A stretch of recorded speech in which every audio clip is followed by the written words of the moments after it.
Hello everyone and welcome back to my channel. My name is Erin and for today's video we're going to be talking about all of the books that I read in the month of February. I almost said March.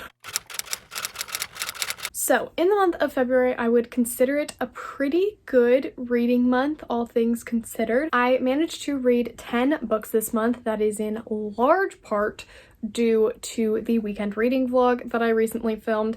It may or may not be up by the time that this video is up, but if it is, then I will have it linked in the card and in the description below. If not, then I'll have it linked in the description below once it's live, and you can watch it if you're watching this a little bit later. I read a bunch of graphic novels and one poetry collection, but I also read the longest book that I've ever read during this month. So I'm pretty pleased. I read 2,993 pages across all those 10 books. So like I said, pretty successful.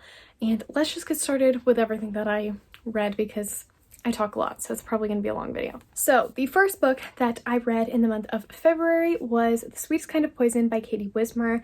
I reread it. It's my favorite poetry collection ever, and I recently got a physical copy, which is why I reread it, because I wanted to annotate in it and mark my favorite poems.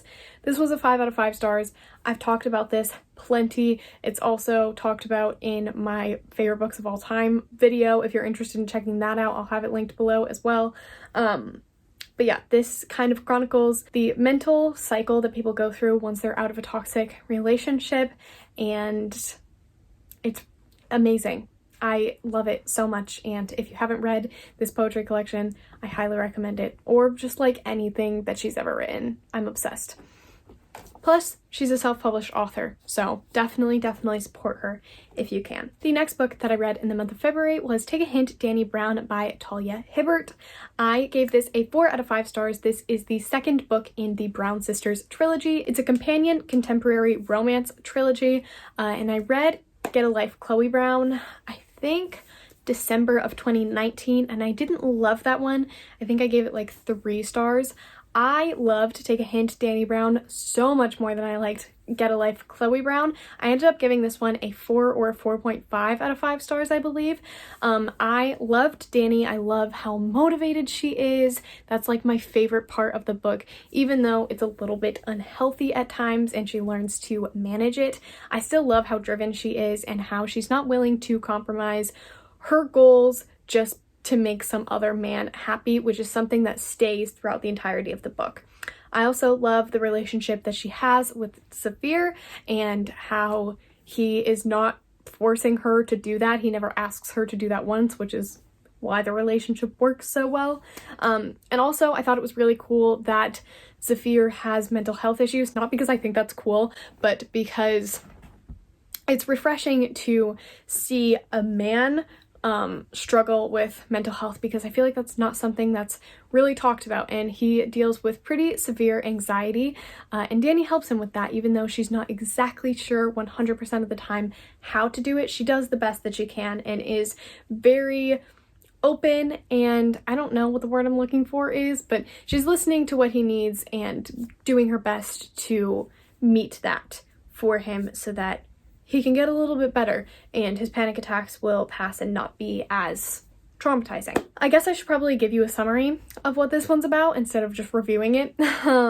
This one is about Danny and Zafir, who Danny is a student slash teacher at this one college where Zafir is a bodyguard, or not bodyguard, security guard.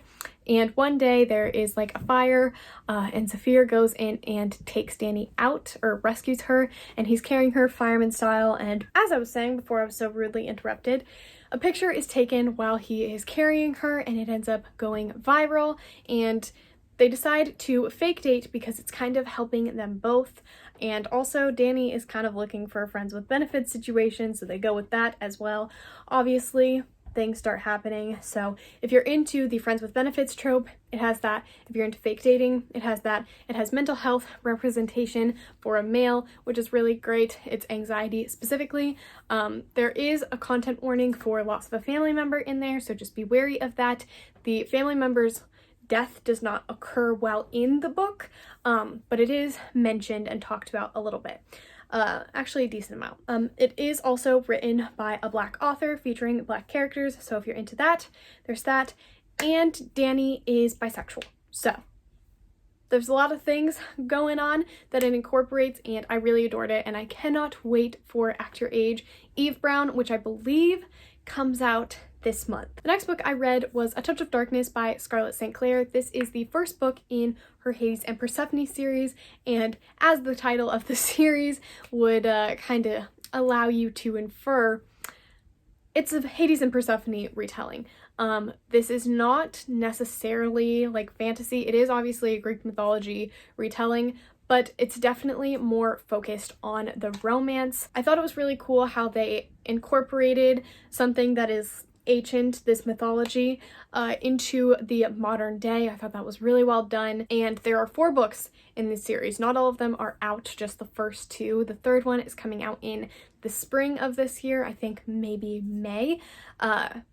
But yeah, I really liked it. It's very, very smutty, so if you don't like that, maybe don't read this. I would not recommend the audiobooks for this. It might just be me, but I personally don't like the narrator pretty much at all. So I would recommend reading it physically if you can. But yeah, I really enjoyed it. I also read the sequel this month and gave that 4 stars as well. And the ending makes me so excited for the 3rd book, and I wish it was coming out in March, not May, so I could read it now, but it's fine, it's fine. Then I read Theirs for the Night by Katie Roberts. I read this because I was going to do a video where I was reading romance, but I kind of stopped giving my thoughts on everything, so I still want to do that video. It's just not going to feature those other 2 books. This is a novella. I don't know what the series is called. It has like 3 different series names on Goodreads, but it's the first of a series. It's very smutty. This was pretty much just erotica, honestly. It's like 70 pages or something like that. But honestly, I'm so intrigued to read the rest of the series and all of the drama that's going on. So I'm definitely going to continue it. I'm so excited because I think it's going to be so good. Like, I don't want to spoil it, but there's like royalty. So I'm really, really excited.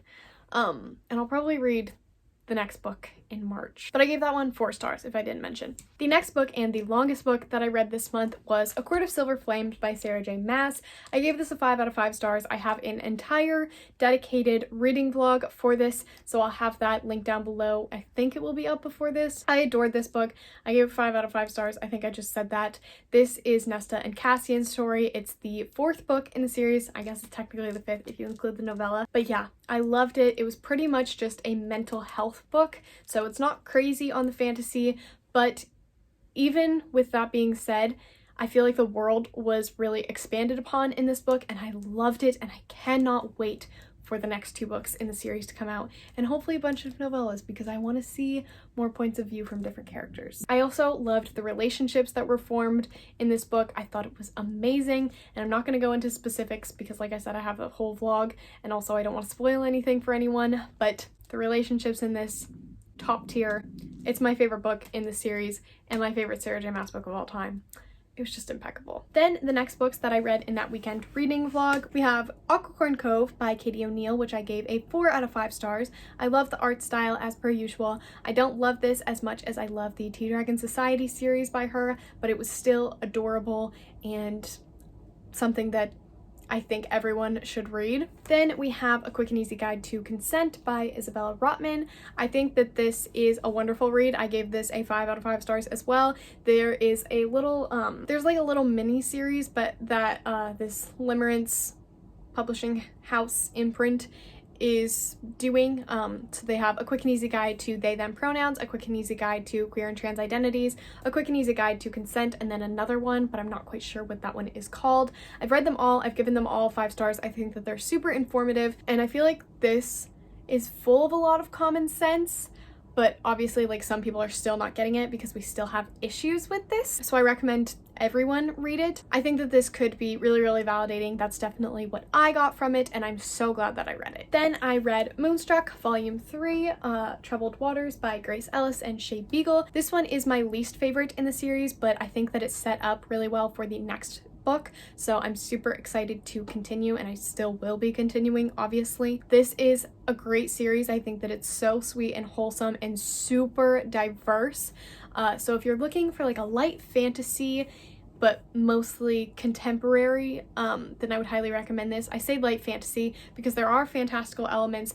Most of the characters that we're following are fantastical creatures, but it's not high fantasy by any means. I think I mentioned that I gave this 3 stars. If not, I gave it 3 stars. And then the last book that I managed to read in the month of February was Check Please Book 2 Sticks and Scones by Ngozi Akazu. I gave this one a 4 out of 5 stars. I thought that this was a wonderful ending to the duology, and I cannot wait to read anything else that this author publishes because her art style is amazing and I really like her writing as well. Those are the 10 books that I read in the month of February. Let me know down in the comments below if you've read any of these or if I convinced you to read any of these. I think that that would be super cool. I hope that you're doing well, reading, mentally, and otherwise. I hope that you guys enjoyed this video, and I really hope to see you all in my next one. Bye, guys.